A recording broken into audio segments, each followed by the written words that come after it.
Good afternoon from Sacred Space at Titania's Realm. It's 4:29 p.m. Still on the 1st of May 2024. Happy Beltane to those of you living in the Northern Hemisphere. I just watched a VON by Thomas Sheridan on the subject of Beltane and fairies, and it was just wonderful. And I'm in a magical kind of mood, being a daughter of Titania's Realm, daughter of the gods, living with the fae out in my garden. I've been out cutting back some more of that long, horrible buffalo grass that got out of hand actually because the Brisbane City Council didn't whippersnip all through summer months, and they're back whippersnipping again, but the seeds spread everywhere, and man, it's a problem, but I'm cutting them down with with pruners and doing my best to get my garden back under control. It's looking quite lovely out there. Might need to put an offering and some prayers out to the local fae folk and ask them to help me eliminate all the weeds and maintain my garden a bit better, because I don't know, it's probably because I'm struggling because I'm getting older, but it's getting a bit intense, people. I booted up my laptop, but then I realised I don't actually need it, because I'm not reading from my vocal medium. So I've decided, I didn't have my debrief this afternoon because my worthy psychiatrist, who is really ever sick, and let's face it, really is, like most doctors, a bit of a workaholic, actually went home sick today, which is unusual.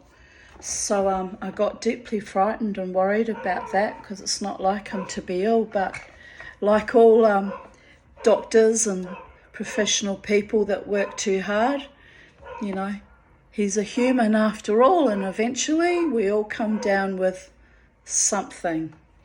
So apparently flu is going around, so I hope he's keeping himself warm and comfortable, and much love to you, my beautiful Brian, and I'm sending you loving healing thoughts. Don't know how good the quality of my healing will be since I'm under par myself, but what else is new, right? So we're both independently soldiering on, him with the flu and me with my usual grumble, mumbles, and it's amazing, the synchronicity sometimes in life, But he is a wonderful man, and he works far too hard, and he's getting an enforced rest now with the bloody flu. Drink plenty of fluids. Put some. I don't have your address, and it would be kind of inappropriate for your patient to turn up on your doorstep, but I've got plenty of the most beautiful limes here. I even gifted some 2 weekends ago to the Brooklyn Standard, because waste not, want not. They're beautiful limes, and they can use them in their tequila and other cocktail drinks. Am I right? So yeah, if I knew where you lived and it wasn't inappropriate, I would have delivered you some beautiful limes to help heal your body, mind and spirit. But instead I'm sending you vitamin C, energy and joy, and lots of big agape love. I've been in therapy with my doctor for, it'll be 14 years this October, so what's that, 13 and a half years nearly. It's a long time. See, I'm a long timer. You treat me well and treat me kindly and with respect. You're in my life, even in a professional capacity, for a long time. I like to stick with people who, I'm fond of, and who help me and appreciate me with my small contributions. So it's a beautiful life, people, is what I'm saying. Anyway, why? Just got a big waft of what smells like cannabis flying through my window. I must be imagining it. Anyway, oh no, I'm not imagining it. It's cannabis. Oh well, that's just what I could probably do with, actually. Soothe my wild, preternatural, Bodhisattva, warrior goddess spirit, but I can't get it legally. And I can. I mean, I had a legal script and everything, but I couldn't afford to get it legally, is what I mean. So, yeah, it sucks. Big hairy balls. Not that I'm, dependent on anything like that, but just occasionally, just to take the edge off the anxiety, and CBD oil to help heal my gut probably would have been nice. But no, I got fucked over by fate again. Anyway, on that note, distracted by the beautiful aromas, I'll just breathe deep. Maybe I'll get vicarious. No, it's too far away. Anyway, I know I look like a stoner right now, and I've never been a stoner. In fact, I've very rarely imbibed it, but occasionally it's good for medicinal purposes. But anyway, I've decided to make another video and read some poetry, because I'm in a lyrical, poetic mood after listening to Thomas Sheridan's beautiful, amazing Von about fairies and Beltane. And oh yes, I showed you those cards yesterday, so we won't repeat that. I just feel lyrical. So look, here we have D.H. Lawrence. So I'll just open up to any page. Could be a message in it for you or a message in it for me, because it's just going to be completely random. And yes, we ask for protection from the Holy One and all manifestations. I'm asking for protection because this is a form of divination. When you open up a book or a book or a poetry book to just anything, we ask for protection from all entities that are negative and not of the light. And we pray for wise guidance and counsel gifted by those entities of higher vibration, of love, light and truth and holiness. Amen for Salah. Having a moment here. I don't usually do those kind of protection prayers on YouTube, but actually, as a best practice, when you're dealing with anything magical, it's not actually a bad idea. In fact, it's excellent best practice. But I'm having a moment. I feel all embarrassed and flushed now. But look, I've also got here Ariel poems by Sylvia Plath, which are guaranteed to be dark, and her former husband, Ted Hughes. So that's why I got them out together, because, connectivity and fate and general weirdness. I don't know what D.H. Lawrence has to do with them, though, whether they even knew each other. I think he's an English author and poet. Well, anyway, let's just randomly open up, okay? 1, 2, 3. Oh, right in the middle. Of course I did that. It's so typical of Tanya. All right, what do we have here? I'm going to go back to the poem before, because that one looks boring. Oh, I see. They're all about the Christian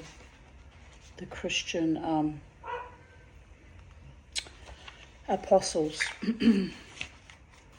No, I can't go there. I just want to vomit a bit in my mouth. All right, we'll try again. Shall we try again? Yes, we'll try again. Right, we'll go. Right.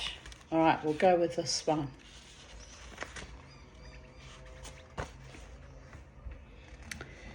When I went to the circus, don't mind my fluffy hair, I've been out cutting back weeds and long grass.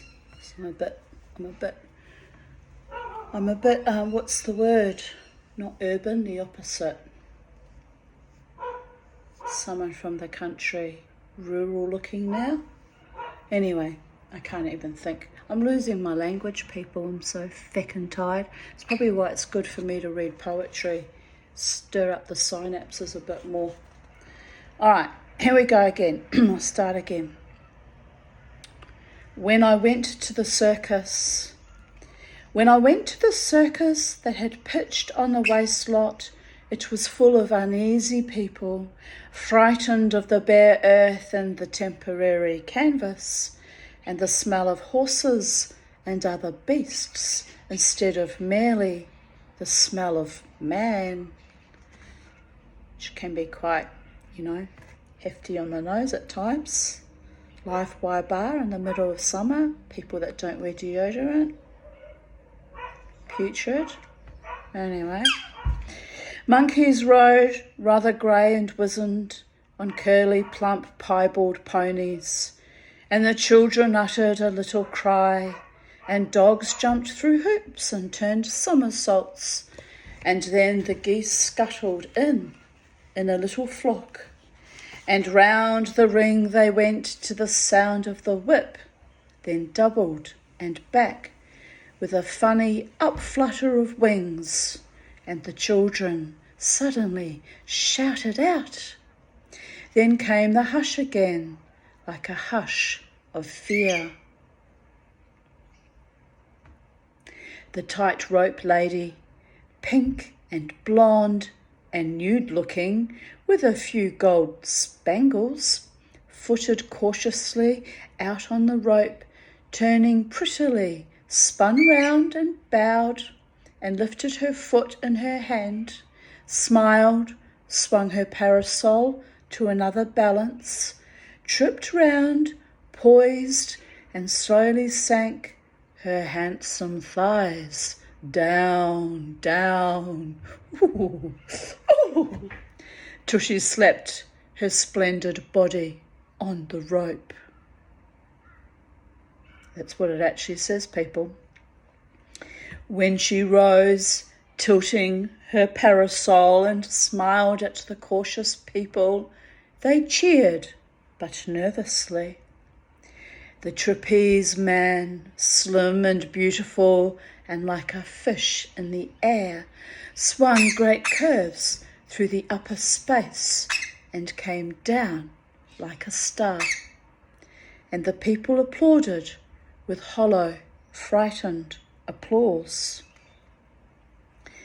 The elephants, huge and grey, loomed their curved bulk through the dusk and sat up, taking strange postures, showing the pink soles of their feet and curling their precious live trunks like ammonites, and moving always with soft, slow precision, as when a great ship moves to anchor. The people watched and wondered and seemed to resent the mystery that lies in beasts. Horses, gay horses, swirling round and plaiting in a long line, their heads laid over each other's necks. They were happy. They enjoyed it. All the creatures seemed to enjoy the game in the circus with their circus people. But the audience, compelled to wonder, compelled to admire the bright rhythms of moving bodies, compelled to see the delicate skill of flickering human bodies, flesh flamy and a little heroic, even in a tumbling clown, they were not really happy. There was no gushing response as there is at the film. When modern people see the carnal body dauntless and flickering gay, by that they mean really happy and cheerful, by the way. It's, that name's been renditioned for a different meaning over the last century or so. But, no offence to my LGBTIQ folks, but I just want to remind the younger people of that fact. Playing among the elements neatly beyond competition and displaying no personality, modern people are depressed. Well, probably because AI and YouTube keeps trying to change our fucking language, am I right? It's enough to depress anyone. Modern people feel themselves at a disadvantage. They know they have no bodies that could play among the elements. They have only their personalities that are best seen flat on the film. Flat personalities in 2 dimensions, imponderable and touchless. And they grudge the circus people the swooping gay weight of limbs that flower in mere movement, and they grudge them the immediate physical understanding they have with their circus beasts, and they grudge them their circus life altogether. Everybody hated the carnies, the carnivales, the unusual, eccentric people living their best life, making money from doing what they love, living on the fringes of society. Oh, how those types were always well hated. Yet the strange, almost frightened shout of delight that comes now and then from the children shows that the children vaguely know how cheated they are of their birthright in the bright, wild circus flesh. Indeed. The next poem I'll read 2 or 3 from each book, I think, while I'm in the mood, Indulge me. You don't have to indulge me, of course. You have the power of the stop button or the X button. You can switch me off any time you like. Whatever man makes and makes it lives because of the life put into it. A yard of India muslin is alive with Hindu life, and a Navajo woman weaving her rug in the pattern of her dream must run the pattern out in a little break at the end so that her soul can come out back to her. But in the odd pattern, like snake marks on the sand, it leaves its trail. True. The elephant is slow to mate. The elephant, the huge old beast, is slow to mate, but like my Charlie, who's never mated. Don't think she's ever going to. He finds a female, they show no haste. They wait for the sympathy in their vast shy hearts, slowly to rouse, as they loiter among the riverbeds and drink and browse and dash in a panic through the break of forest with the herd and sleep in massive silence and wake together without a word. So slowly the great hot elephant hearts grow full of desire, and the great beasts mate in secret at last, hiding their fire. Oldest they are, and the wisest of beasts, so they know at last how to wait for the loneliest of feasts, for the full repast. They do not snatch, they do not tear, their massive blood moves as the moon tides near, more near, till they touch and flood. And as a kind of a nod to my mother, since her name in German, Gisela, means gazelle, And the next poem, although very short, is called The Gazelle Calf. I will read it even so. Oh, the gazelle calf, oh my children, goes behind its mother across the desert, goes behind its mother on Plath, barefoot, requiring no shoes, oh my children. Well, my mother would not have liked that. She used to beat me for refusing to wear shoes. But she's dead now, and I'm old now, and I do what I want, whatever, with my big hobbits' feet. Am I right? Yes.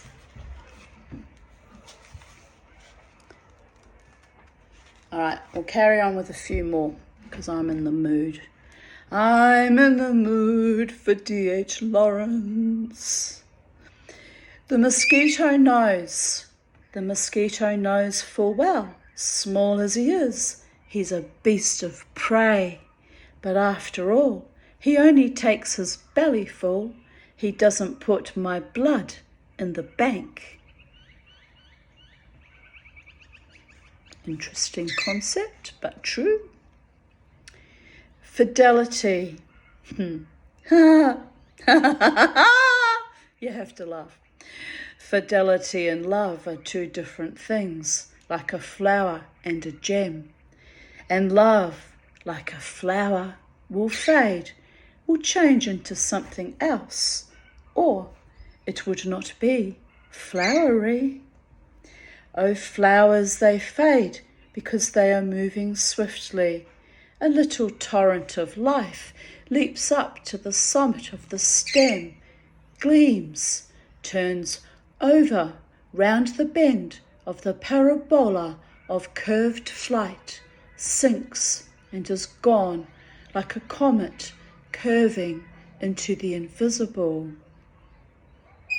Oh, flowers, they are all the time travelling like comets, and they come into our ken for a day, for 2 days, and withdraw, slowly vanish again.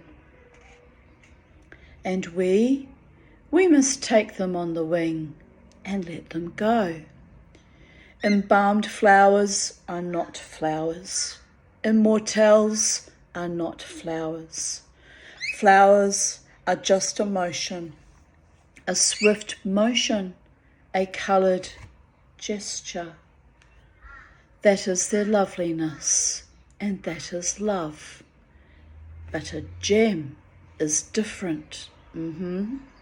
I can attest to that. It lasts so much longer than we do, so much longer that it seems to last forever. Yet we know it is flowing away as flowers are, and we are, only slower. The wonderful slow flowing of the sapphire. All flows, and every flow is related to every other flow. Flowers and sapphires and us, diversely streaming. And Charlie, of course.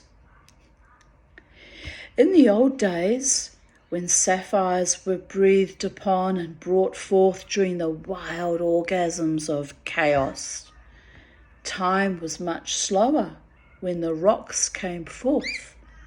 It took aeons to make a sapphire, aeons for it to pass away. Unless, of course, you're casting and it's got a crack, then you're going to lose the whole bloody lot in one go. Ask me how I know. And a flower, it takes a summer, and man and woman are like the earth that brings forth flowers in summer and love, but underneath is rock, older than flowers, older than ferns, older than foraminiferae, Don't even know what that is, to be honest. I'll have to Google it when I finish this video. Foraminiferae. Must be some scientific jargon. Trust the science until it's untrustworthy. Then live your best life and follow your own intuition, people. Older than plasm altogether is the soul of a man underneath. That's true. And when, throughout all the wild orgasms of love, slowly a gem forms in the ancient, once more molten rocks of two human hearts, two ancient rocks, a man's heart and a woman's. Well, could be two men's hearts or two women's hearts, or and so on and so on. That is the crystal of peace, the slow, hard jewel of trust, the sapphire of fidelity, the gem of mutual peace emerging from the wild chaos of love. Oh, I had a sapphire in my engagement ring too, in the middle, with little diamonds all around it. It's lovely, till I scrapped it because I didn't want any more reminders of my ex-husband. I kept that ring on my finger for a long time after the separation, divorce, out of loyalty and fealty to my father-in-law, who actually paid for the ring, really. Here's one. I've even taken notes. This is from when I was 17, my brief sojourn at university, before I got threatened out of it with rape threats and harassment and awfulness. Fuck you, Victoria University of Wellington, New Zealand. Fuck you. Did I mention fuck you? And when you get to the gate that says fuck off a little bit further until you run out of the fuck offskis gates and go wandering around forever with fuck off tattooed to your forehead, motherfuckers. What can I say? It was 1983. No, it wasn't. It was Yes, it was. It was 1983 when I dropped out of that shit heap fucking institution of hell. It's actually really bad how I was treated. I should have sued the asses off them. But never mind. I was 18 when I dropped out. 18. And what did I do instead? Dropped in and married my first boyfriend. So really, I really was stupid. Seeking safety and what I hoped was true love, even as a young girl, am I right? Well, I never got any of those things, except from my platonic friends and my beautiful doctor. Well, I'm grateful for that love at least. It's kept me going. God and Goddess bless those of you who still love me for all my quirky, wild ways. And ding! Slough off to the rest. Name the gods. I don't know why I had a big red asterisk on that. It must have been something that was discussed at a tutorial or something. I refuse to name the gods because they have no name. I refuse to describe the gods because they have no form, nor shape, nor substance. But for the simple ask for But the simple ask for images. Then for a time at least they must do without. But all the time I see the gods. The man who is mowing the tall white corn, suddenly as it curves, as it yields the white wheat and sinks down with a swift rustle and a strange falling flatness. The gods, the swaying body of God. The fallen stillness of God, autumnness, and it is only July, the pale gold flesh of Priapus dropping asleep. Here I noted that Priapus was a Greek god. Oh, they must have told us that though. We didn't have Google back in the day. Charlie, I don't want you chewing on my drum. Thank you. That is a holy relic. That is how I do my trance drummings. No chewing. And no pooing. Oh, but Jesus, come with me. I haven't got a cloth here. Had to happen. She had to disgrace herself. Sooner or later it was going to happen. It's just life. Shits and shit always happen. Don't they, Charlie? You're not kind to Mama Charlie. Look, that's quite a big one actually. It's quite a big one and it smells. I swear to all the gods and all the goddesses, never work with children and animals. I say that all the time, and yet I still tolerate this very bad behaviour. What can we say? You have to put the light on, people. It's getting a bit darker in here. Right, where are we? I was only going to read 3 poems from this book, but I'm really enjoying myself.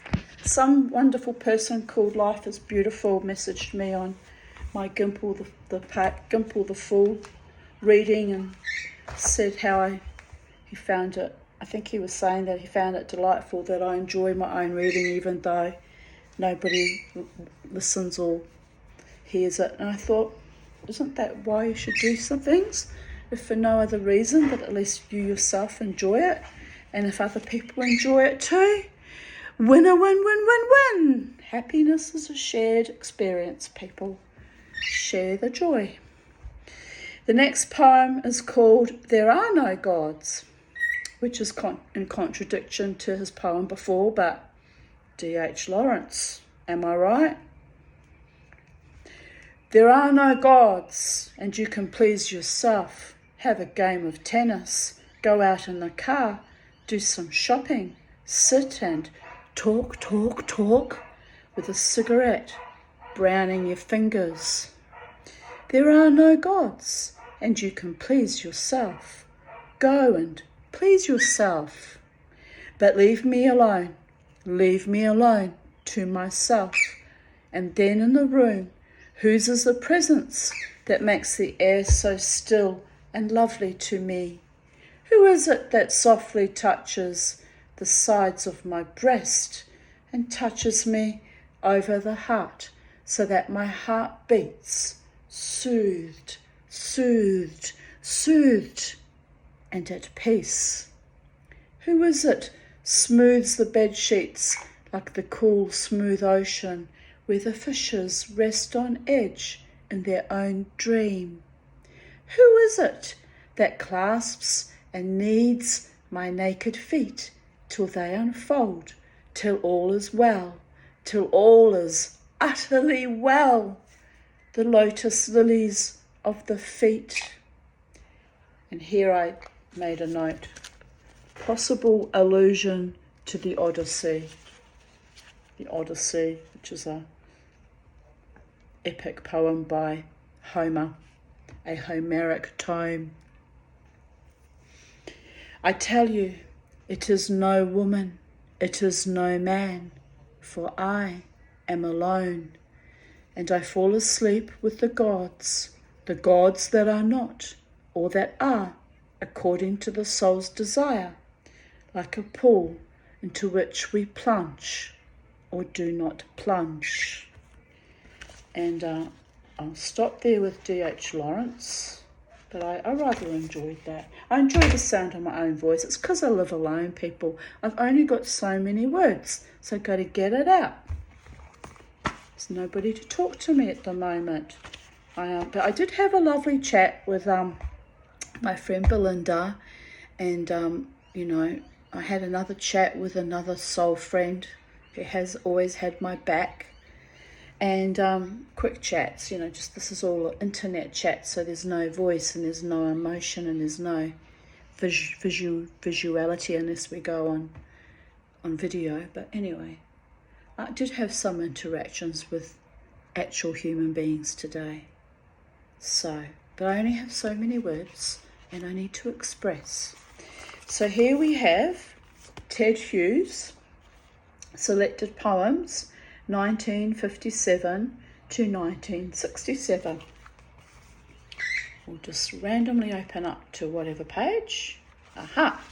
Interesting choice, Tanya Aarons. A woman unconscious.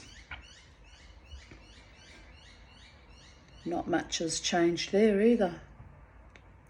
Russia and America circle each other. Threats nudge and act that were without doubt. A melting of the mould in the mother, stones melting about the root. The quick of the earth burned out. Oh, shuttles! The toil of our ages, a loss with leaf and insect. Yet flitting thought, not to be thought ridiculous, shies from the world, cancelling black of its playing shadow. It has learned that there's no trusting to luck. Dates when the world's due to be burned. That the future's no calamitous change, but a malingering of now. Histories, towns, faces that no malice or accident much derange. And though bomb be matched against bomb, though all mankind wince out and nothing endure, earth gone in an instant flare, did a lesser death come onto the white hospital bed, where one, numb beyond her last of sense, closed her eyes on the world's evidence and into pillows sunk her head. The next poem is called Strawberry Hill. A stoat danced on the lawns here to the music of the maskers, drinking the staring hair dry, bit through grammar and corset. They nailed to a door the stoat with the sun in its belly, but its red, unmanageable life has licked the stylist out of their skulls, has sucked that age like an egg and gone off along ditches where flies and leaves overpower our tongues, got into some grave, not a dog to follow it down, emerges thirsting in far Asia, in Brixton.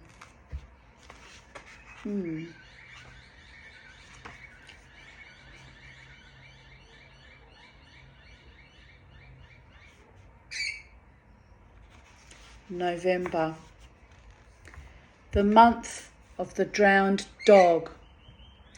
After long rain, the land was sodden as the bed of an ancient lake, treed with iron and birdless.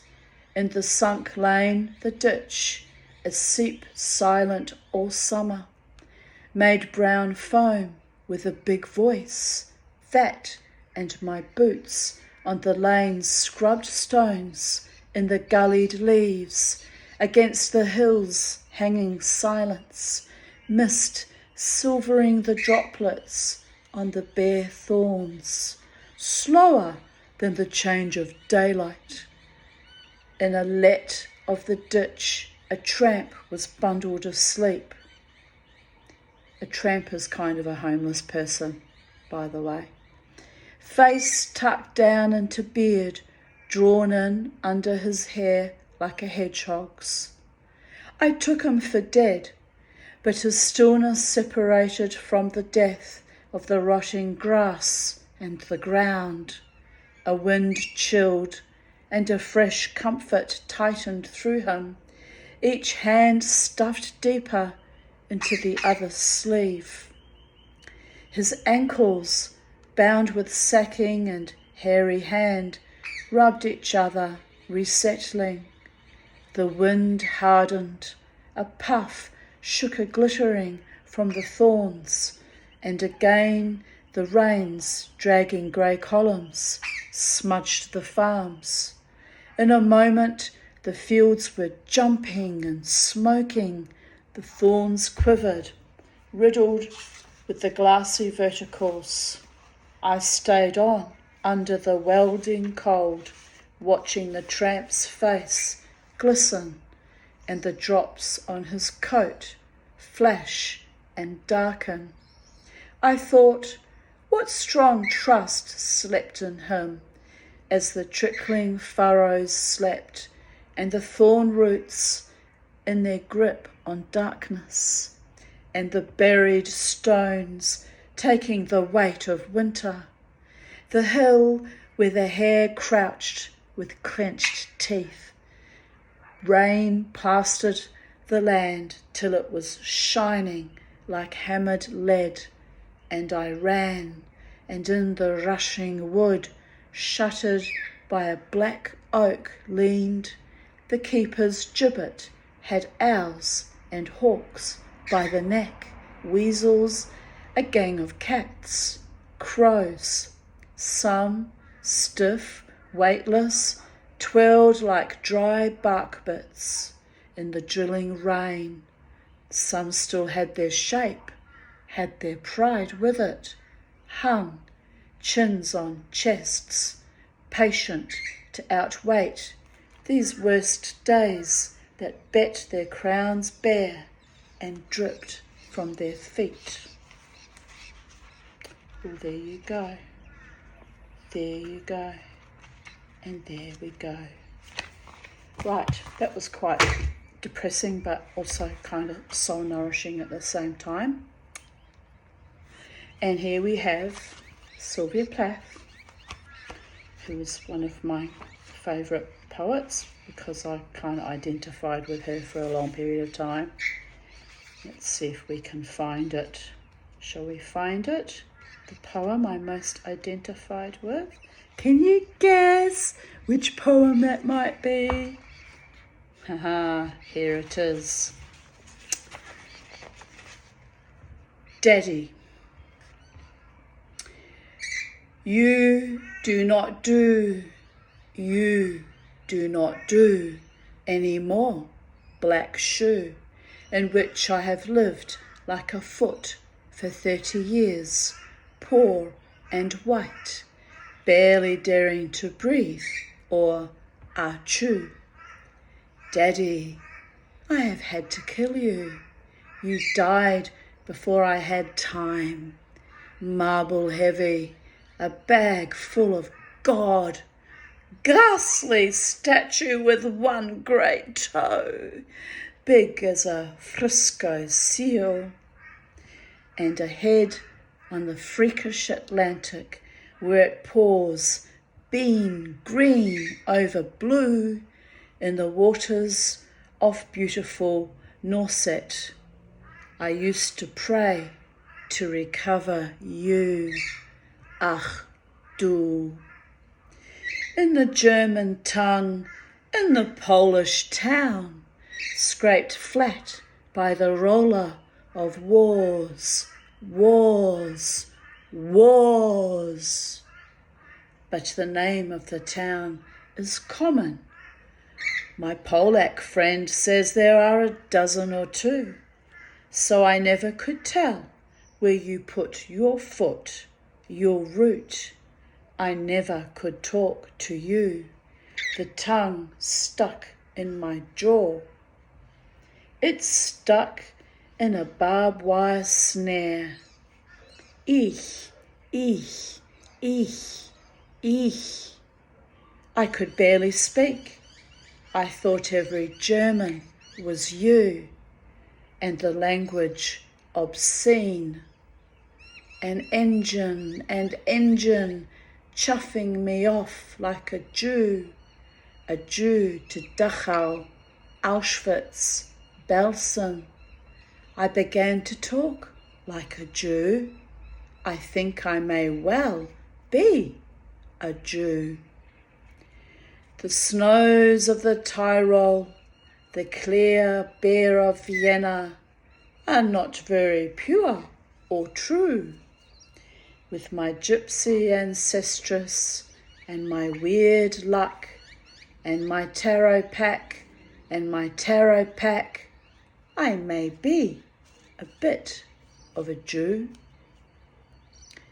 I have always been scared of you, with your Luftwaffe, your gobbledygoo, and your neat moustache, and your Aryan eye, bright blue. Panzermann, Panzermann, oh you. Not God, but a swastika, so black no sky could squeak through. Every woman adores a fascist, the boot in the face, the brute, brute heart of a brute like you. You stand at the blackboard, Daddy, in the picture I have of you. A cleft in your chin instead of your foot, but no less a devil for that. No, not any less the black man who bit my pretty red heart in two. I was 10 when they buried you. At 20 I tried to die and get back to you. I thought even the bones would do. But they pulled me out of the sack and they stuck me together with glue. And then I knew what to do. I made a model of you, a man in black with a Mein Kampf look and the love of the rack and the screw. And I said, I do. So Daddy, I'm finally through. The black telephone's off at the root. The voices just can't worm through. If I've killed one man, I've killed two. The vampire who said he was you and drank my blood for a year. 7 years, if you want to know. Daddy, you can lie back now. There's a stake in your fat, black heart, and the villagers never liked you. They are dancing and stamping on you. They always knew it was you. Daddy, Daddy, you bastard, I'm through.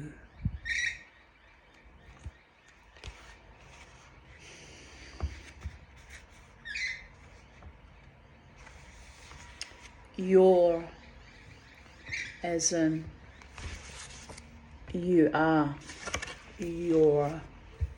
Where are you going, Charlie? All the birdies are going to bed and you're getting twitterpated and agitated because it's birdie num-num time. I know. Can you hear them all settling down to sleep? They don't have daddies with small moustache and swastikas and fucking abusers and animals and predators and no. They have nice little mummies and daddies, although yours failed you miserably when they kicked you out of the nest. You little freak. Stick with me, kid. We've got this. Clown-like, happiest on your hands, feet to the stars and moon sculled, gilled like a fish, a common sense thumbs down on the dodo's mode, wrapped up in yourself like a spool, trawling your dark as ours do. Mute as a turnip from the 4th of July to All Fool's Day, oh high riser, my little loaf. Vague as fog and looked for like mail, further off than Australia. bent-backed atlas, our travelled prawn, snug as a bud and at home like a sprat in a pickle jug. A creel of eels, all ripples, jumpy as a Mexican bean, right like a well-done sum, a clean slate with your own face on.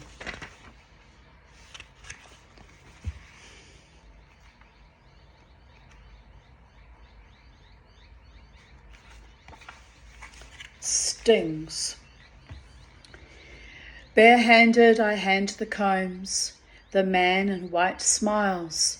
Barehanded our cheesecloth gauntlets, neat and sweet, the throats of our wrists, brave lilies. He and I have 1,000 clean cells between us, 8 combs of yellow cups, and the hive itself a teacup, white with pink flowers on it. With excessive love I enamelled it, thinking, sweetness, sweetness. Brood cells grey as the fossils of shells terrify me, they seem so old. What am I buying, wormy mahogany? Is there any queen at all in it? If there is, she is old. Her wings torn shawls, her long body rubbed of its plush. Poor and bare and unqueenly and even shameful, I stand in a column of winged, unmiraculous women, honey drudges. I am no drudge, though for years I have eaten dust and dried plates with my dense hair. Oh, Charlie, that's so disgusting. Oh, really gross. But, sorry. And dried plates with my dense hair, and seen my strangeness evaporate, blue dew from dangerous skin. Will they hate me, these women who only scurry, whose news is the open cherry, the open clover? It is almost over. I am in control. Here is my honey machine. It will work without thinking, opening in spring like an industrious virgin, to scour the creaming crests as the moon for its ivory powders scours the sea. A third person is watching. He has nothing to do with the bee seller or with me.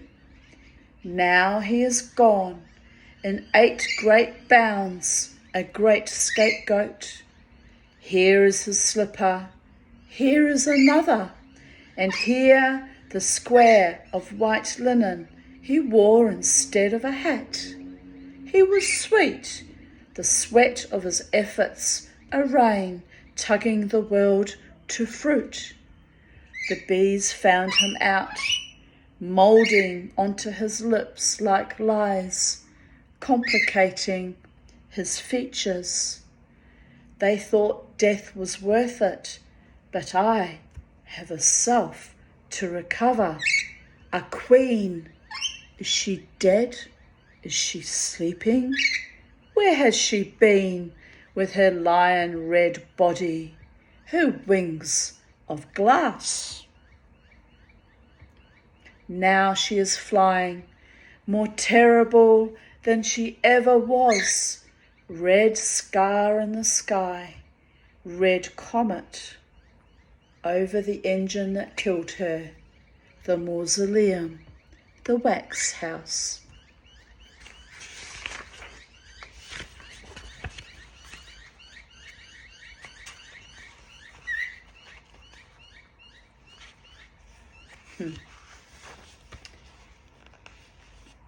The hanging man. By the roots of my hair, some god got hold of me. I sizzled in his blue vaults like a desert prophet. The night snapped out of sight like a lizard's eyelid. A world of bald white days in a shadeless socket. A vulturous boredom pinned me in this tree. If he were I, he would do what I did.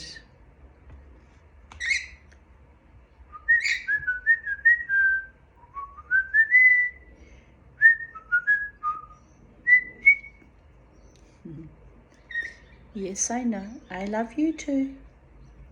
Little fugue. The Hughes black fingers wag, cold clouds go over. So the deaf and dumb signal the blind and are ignored. I like black statements, the featurelessness of that cloud now. White as an eye all over. The eye of the blind pianist at my table on the ship. He felt for his food. His fingers had the noses of weasels. I couldn't stop looking. He could hear Beethoven, black white cloud. The horrific complications. Finger traps, a tumult of keys. Empty and silly as plates. So the blind smile. I envy the big noises, the yew hedge of the grosse Fuge. Deafness is something else. Such a dark funnel, my father. I see your voice, black and leafy, as in my childhood. A yew hedge of orders, Gothic and barbarous, pure German. Dead men cry from it. I am guilty of nothing. The you, my Christ, then, is it not as tortured? And you, during the Great War, in the California delicatessen, lopping the sausages. They colour my sleep, red, mottled, like cut necks. There was a silence, great silence of another order. I was 7, I knew nothing. The world occurred. You had one leg and a Prussian mind. Now similar clouds are spreading their vacuous sheets. Do you say nothing? I am lame in the memory. I remember a blue eye, a briefcase of tangerines. This was a man then. Death opened like a black tree, blackly. I survive the while, arranging my mourning. These are my fingers, this my baby. The clouds are a marriage dress of that pallor.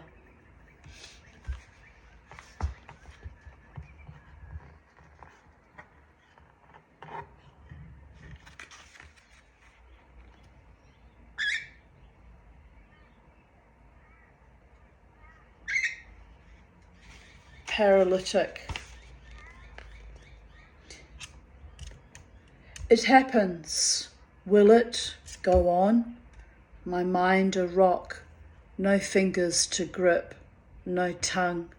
My God, the iron lung that loves me, pumps my 2 dust bags in and out, will not let me relapse. While the day outside glides by like ticker tape, the night brings violets, tapestries of eyes, lights, the soft anonymous talkers. You all right? The starched, inaccessible breast. Dead egg, I lie, whole on a whole world I cannot touch. At the white, tight drum of my sleeping couch, photographs visit me.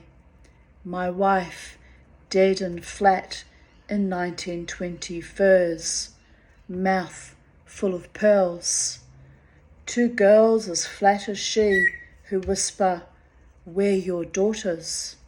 The still waters wrap my lips, eyes, nose and ears, a clear cellophane I cannot crack. On my bare back I smile, a Buddha, all wants, desire, falling from me like rings, hugging their lights.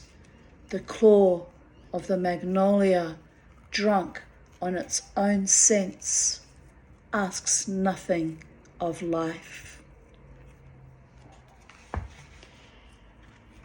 And on that note, I think I shall end it there. There's lots more poems, so many more poems. Life is a poem, L'chaim. Life is indeed a poem. Sometimes it rhymes, it makes perfect sense, and others it is absurdist and surrealist as any molten clock on a Salvador Dalí-esque landscape. But here we have the Brisbane twilight. Almost time to put Charlie to bed. Watch the sun go down. Another day ends and another night begins. Am I right? And on that note, I love the nightlife. I love to boogie in the disco. Ah, woo, woo, woo, woo, woo, woo. Just had to end it with that because it just seemed fitting. Don't mind me. I'm a lateral thinker. I'm a bit weird. Have a beautiful day, night, afternoon, morning, wherever you are in the space-time continuum.